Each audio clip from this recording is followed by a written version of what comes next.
Some more vivid memories from the summer of 1984. Haven't seen this video in ages.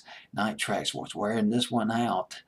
June, July of 1984. I can't believe it's been 35 years ago. I just can't believe it. It's just, it's like that B.J. Thomas record. I just can't stop believing.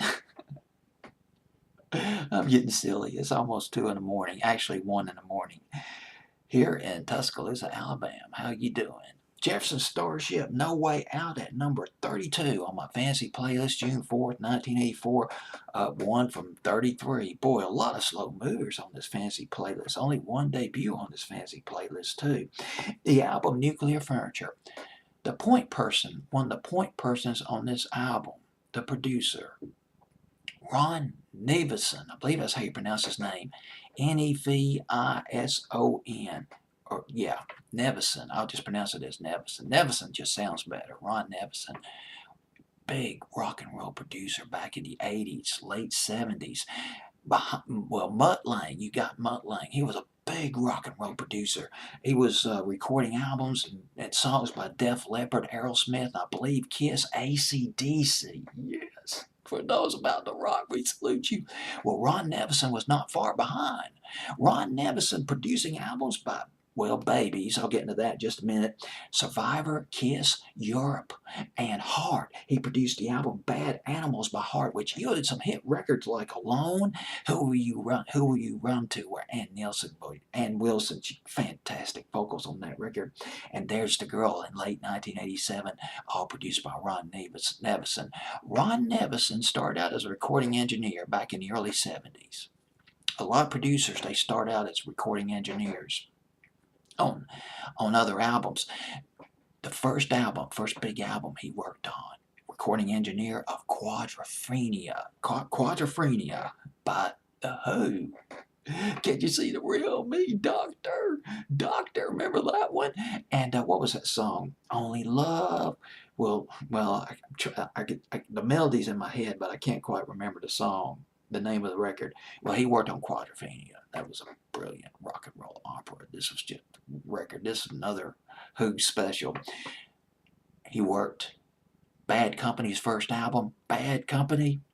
Ron Nevison, recording engineer, got the nod. His reputation had developed to where he got the nod to work on Physical Graffiti by Led Zeppelin. He worked on about 8 tracks off the album. Recording engineer, Led Zeppelin. The song Kashmir was off that album. I'm sure you remember that. Boogie with Stu. I've always liked Boogie with Stu. Got that 50s flavor to it. Boogie with Stu off that album. As a producer, one of the first albums he worked on apparently didn't turn out too well. Nightlife by Thin Lizzy. Now, some of the critics liked this record by Thin Lizzy, although it was a little bit subdued for Thin Lizzy because they're a rocking band. And the guitarist of Thin Lizzy, Scott Gorman, when he listened to the final mix, the finished mix of Nightlife, the album, which was worked on in the mid-70s, Scott Gorman said, man, are we a rock band or are we a cocktail band? This album is so tame, it's ridiculous. What did Ron Nevison do with this album? Man, this is not rocking. Something to that effect.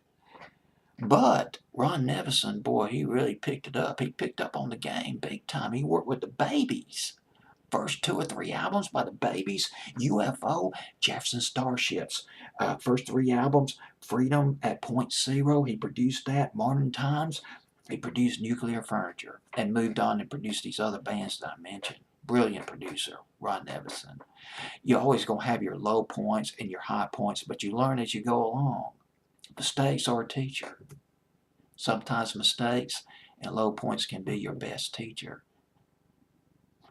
Some words of wisdom from Mr. Deejay. Ron Nevison, all right, he produced this song, No Way Out by Jefferson Starship. And at number 32 on my fancy playlist, Gray Slick, God Dog, the Joan of Arc of the counterculture. the Psychedelic Princess, boy, the way she wailed it out on White Rabbit back in the summer of '67. She was brilliant on that record. She wrote it too. And actually, she wrote it before she even became a member of Jefferson Starship. That's one song I go back to when I think of Jefferson Airplane, Jefferson Starship. Jefferson Starship, the song that I go back to on Jefferson Starship, gotta mention it to you. Fast Buck Freddy, off the album Red Octopus, second album by Jefferson Starship. And Grace Slick delivered as far as I'm concerned, a memorable performance of that record. Just when she hits those highs, it's so pristine. It's like listening. It's an oracle. It's a pronouncement.